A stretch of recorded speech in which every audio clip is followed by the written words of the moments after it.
Hello! Magandang buhay mga kananay. Magluluto tayo ngayon ng paksiw na bisugo. Ayan lang ang ingredients niya. Sile, bawang, sibuyas, saka luya. Tapos saka suka. Ayan, lalagyan ko lang siya ng asin. Ayan, tapos haluin lang. Haluin natin. Tapos lagyan natin luya. Tapos bawang.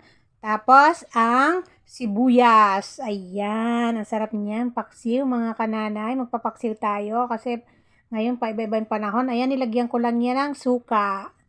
Tapos, ayan, lagyan ko pa ng kunting betchin, tapos may siling green. Ayan, dalawa lang. Bakit hindi tatlo? Dapat tatlo pala yun para, ayan, binuksan ko na, sinalang ko na ang bisugo. Ayan, taklo ba natin? Tapos mamaya pakuluin lang natin, siguro mga 7 minutes, okay na yan, oh. Diba ba, malusak? O pwede rin, mga 10 minutes siguro. Ayan na, ang sarap na ng ating paksiw. Hindi ko yan nilagyan ng tubig mga kananay kasi nilagay ko lang ng suka. Tapos patutuyuin ko lang siya dyan para umano yung kanyang sabaw. Kailangan tayantang lang yung pagluluto. O di ba? Ayan na, kainan na tayo. Ayan, siyempre, kukuha nanay mo ng kanin. Ayan, napakalaki ng kaldero namin. Dalawa lang kaming kumakain. Ayan, di ba?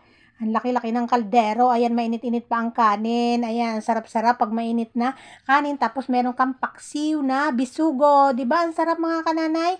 O, ayan, kailangan natin yan habang tumatanda tayo. Paksiw-paksiw na lang. Ayan, di ba? Ang sarap-sarap ng ating paksiw. At syempre, kakain tayo ng paksiw. Ayan, isa lang kasi mamaya na uli.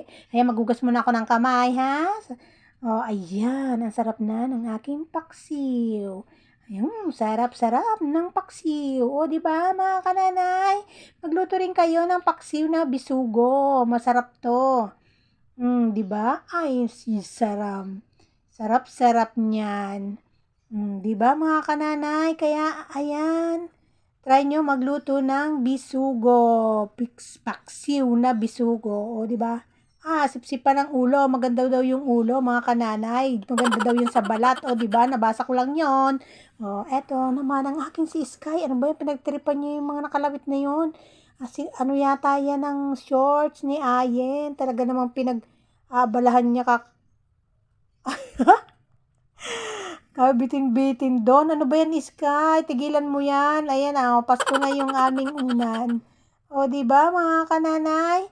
O, ayan, talaga naman si Sky. Tuwan-tuwa siya dun sa nakabitin na yon.